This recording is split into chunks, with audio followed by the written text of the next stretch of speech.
So this here is game number 1 of a best of 3. It is the upper bracket semi-final of Go for SC2 Monday, and it is between two cool Zergs. Spawning to the top left of Habitation Station, representing Neurosoft, we have Roof. And his opponent to the top right, the teal Zerg representing Vega Squadron, DaNa. So, good little bit of ZvZ. Always makes me a very, very happy caster. I'm a Zerg player mainly myself, so I think this is the matchup that I know best for the most part. So that's always solid. Also, it's just really exciting and fun. I mean, there's so many different builds and strategies that are viable, that are strong. You've got, well, for a start, you've got Roach on Roach, probably the standard kind of mid-game at the moment. Roach Hydra, Roach Infestor, Swarm Host, Mutalisk plays.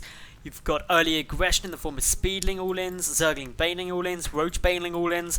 There's just a wide variety of stuff that can be done. And I think that's what makes it a very dynamic and very fun matchup, because there isn't even set times between when things can happen because of the lava mechanic. It makes it all very exciting. Anyway, for the moment we're getting a pool first out of DaNa. That was a 14 pool actually, so a little bit earlier there. Meanwhile, out of Roof, just a 15 hatch, more economic opening. Just really trying to focus on things, basically what each one hopes to achieve from this. Now, I'm not trying to say that there's anything wrong with going spawning pool first by any means, because you get the queen out quicker, you get the inject faster. If you look at one of the best Zerg players EU, for example, Dignitas Tefl, he always opens every matchup 14 pool, and he fares pretty well actually. So I wouldn't say that it's something to avoid or it gives you a particular disadvantage. It just means that you lose a drone or two in favour of just that safety of not dying imminently.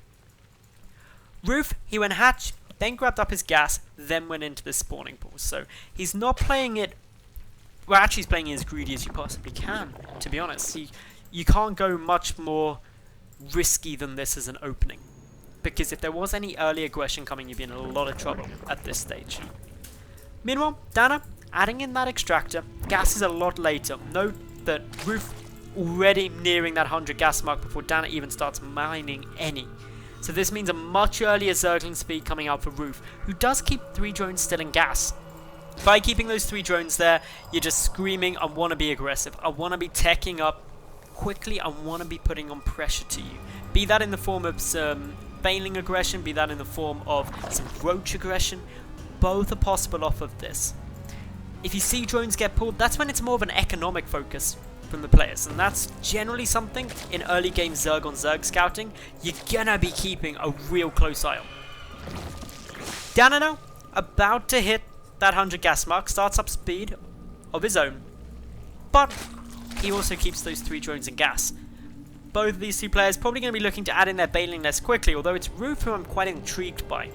He's got 136 gas banked up and hasn't spent it on anything. Where is that Vespian going? What is it going to be placed in? Because for the moment, it's just wasted. Having 170 gas in the bank early game doesn't really do anything for it, unless you got some kind of plan. 18 lings on their way through, and I'm curious to see what these are going to be for, because there isn't really anything to go with here. There's not any aggression that you can be going on, there's no Baneling nest. And up against the position DaNa's in, 18 speedlings shouldn't be too scary. As long as DaNa sees them coming, which he will, because of this Overlord, he should have plenty of time to get out a couple of defensive lings. Having said that, it could be a bit rough. Only got the 1 spine and not many lava there. This could be a bit of a pain for DaNa. Lings need to just run straight through, and he's head up for that main base.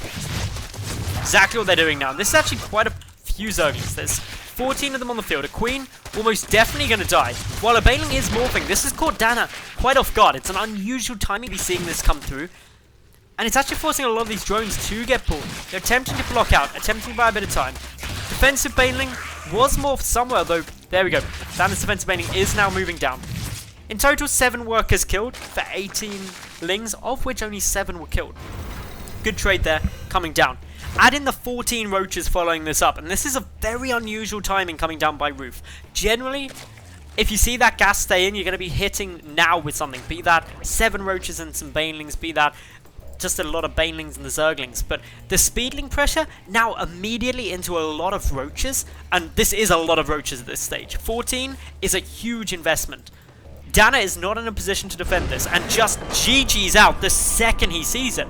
So Roof, going for that slightly unorthodox timing, has paid off brilliantly as he gets the first win in this best of 3.